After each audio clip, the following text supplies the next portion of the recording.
Bismillahirrahmanirrahim. Assalamualaikum dan salam sejahtera kepada abai-abai dan wacik-wacik.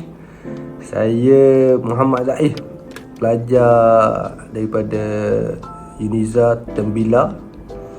Jadi saya di sini ingin cerita sikit pasal BPB, iaitu musuh dalam selimut yang meragut hasil padi anda.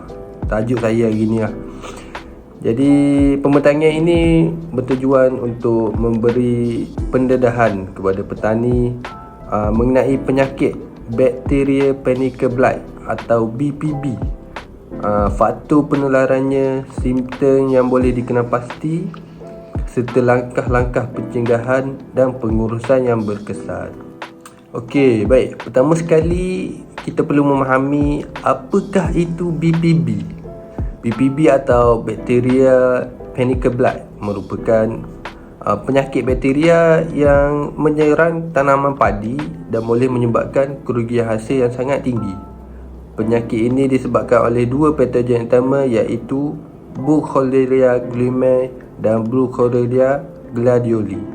Kedua-dua bakteria ini biasanya dibawa melalui benih dan mampu hidup pada permukaan tumbuhan selagi bakteria epifit tanpa menunjukkan simptom yang jelas. Jadi apabila dia memasuki peringkat pembungaan, bakteria ini akan menjadi lebih aktif dan menyerang bahagian tangkai serta berjirim padi. Jadi faktor pertama yang menyebabkan penularan penyakit ini adalah daripada suhu yang tinggi serta hujan yang berterusan. Bakteria BPB berkembang dengan sangat cepat pada suhu sekitar 32 hingga 40 darjah Celsius dengan kelembapan melebihi 80%. Faktor kedua, penggunaan mesin benih tercemar, benih yang tidak diperakui atau benih simpanan semayan daripada kawasan yang pernah dijangkiti boleh menjadi sumber utama penyebaran penyakit. Faktor ketiga, penggunaan baja nitrogen secara berlebihan. Nitrogen yang terlalu tinggi menyebabkan tisu tumbuhan menjadi lebih lembut dan mudah diserang oleh bakteria. Seterusnya kita pergi kepada pengecaman simptom BPB. Kalau kita tidak tahu apa itu BPB, apa simptom dia, jadi susahlah kita nak kenal pasti.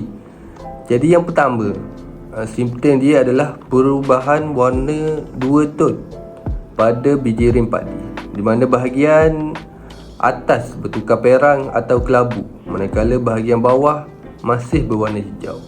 Yang kedua ialah bulir pada padi kekal tegak walaupun tanaman sudah matang. Keadaan ini berlaku kerana biji ring gagal diisi dengan sempurna dan menjadi hampa. Yang ketiga ialah batang bulir atau rancis kekal hijau dan sihat walaupun biji rim telah rosak. Gabungan ketiga-tiga simptom ini merupakan petunjuk penting bahawa tanaman mungkin dijangkiti BPB.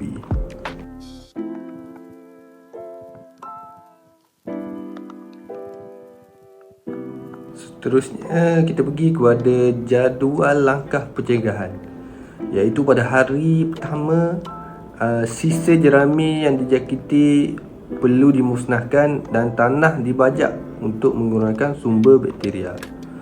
Yang kedua, semasa peringkat semayan, gunakan benih padi yang sah dan lakukan rawatan benih. Yang ketiga, pada hari yang ke-55, iaitu peringkat bunting, lakukan semburan pencegahan menggunakan bahan antibakteria yang sesuai. Yang terakhir sekali, pada hari ke-70, ketika padi mula mengeluarkan tangkai, lakukan semburan perlindungan kedua kerana ini merupakan fasa yang paling kritikal pada serangan BPB. Jadi akhir kata daripada saya, BPB ni merupakan penyakit yang boleh menyebabkan kerugian besar jika tidak dikawal dengan baik.